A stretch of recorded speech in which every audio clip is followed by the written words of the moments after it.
BNP সংবিধানে এমন ব্যবস্থা রাখতে চায় যাতে কেউ পরপর দুবারের বেশি প্রধানমন্ত্রী হতে না পারে।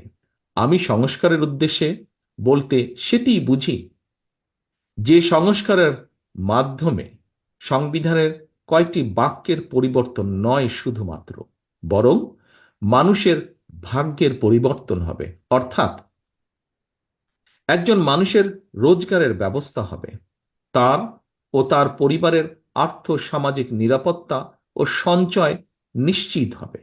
আমি সংস্কার বলতে সেটিই বুঝি যা কর্মসংস্থানের মাধ্যমে প্রতিটি নারী ও পুরুষের বেকারত্বের সমস্যার সমাধান করবে।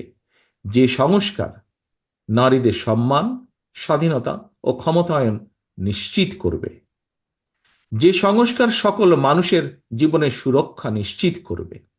যে সংস্কার দেশের সন্তানদের আধুনিক শিক্ষা ও নৈতিক মূল্যবোধ গঠন করবে।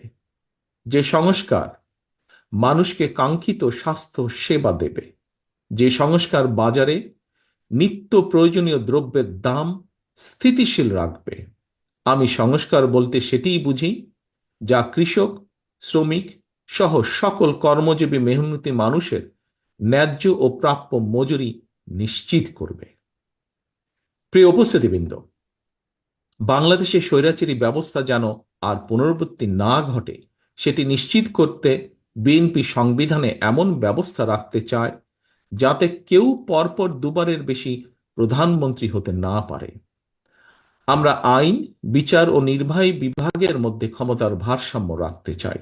রাষ্ট্র পরিচালনায় সমাজের জ্ঞানী গুণীদের প্রতিনিধিত্ব এবং অংশগ্রহণ নিশ্চিত করতে দ্বিকক্ষ বা বাইক্যামেরাল পার্লামেন্ট সিস্টেম প্রবর্তন করতে চাই। আমাদের লক্ষ্য তরুণ ও বেকারদের জন্য কর্মসংস্থান, আর কর্মসংস্থান না হওয়া পর্যন্ত যোগ্যতা অনুযায়ী বেকার ভাতা প্রবর্তন। আমরা নিশ্চিত করতে চাই সর্বস্তরে নারীর অংশগ্রহণ, তৃণমূলের ক্ষমতায়ন এবং আবারও ঐতিহাসিক খাল কাটা কর্মসূচির বাস্তবায়ন।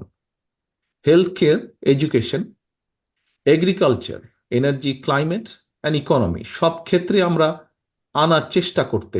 আনতে চাই যুগোপযোগী আমূল পরিবর্তন, যেন তৈরি হয় স্কিলড হিউম্যান রিসোর্স, বৃদ্ধি পায় export oriented industries and national remittance, স্থাপিত হয় মেধাভিত্তিক রাষ্ট্র ব্যবস্থা।